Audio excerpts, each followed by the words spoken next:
E cigarette বা electronic nicotine delivery system সংশ্লিষ্ট সব পণ্যের আমদানি নিষিদ্ধ করেছে সরকার। বাণিজ্য মন্ত্রণালয়ের আমদানি নীতি আদেশে আমদানি নিষিদ্ধ পণ্য তালিকায় ই-সিগারেট অন্তর্ভুক্ত করার প্রস্তাব অনুমোদন দিয়েছে উপদেষ্টা পরিষদ।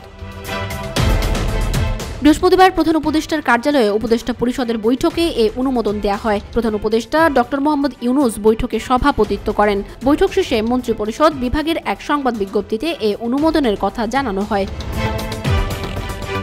স্বাস্থ্য ও পরিবার কল্যাণ মন্ত্রণালয়ের স্বাস্থ্যসেবা বিভাগ এ প্রস্তাবটি উত্থাপন করেছে জানিয়ে বিজ্ঞপ্তিতে বলা হয়, জনস্বাস্থ্য সুরক্ষা ও ভবিষ্যৎ প্রজন্মকে নিরাপদ রাখতে ই-সিগারেট বা ইলেকট্রনিক নিকোটিন ডেলিভারি সিস্টেম সংশ্লিষ্ট সব পণ্যের আমদানি নিষিদ্ধ করতে এ পদক্ষেপ নেওয়া হয়েছে। এছাড়া বৈঠকে সাইবার সুরক্ষা অধ্যাদেশ 2024-এর খসড়া অনুমোদনের জন্য উত্থাপন করে তথ্য ও যোগাযোগ প্রযুক্তি বিভাগ। খসড়াটি চূড়ান্ত অনুমোদনের জন্য আবার উপস্থাপন করতে হবে বলে মন্ত্রিপরিষদ বিভাগের সংবাদ বিজ্ঞপ্তিতে জানানো হয়েছে।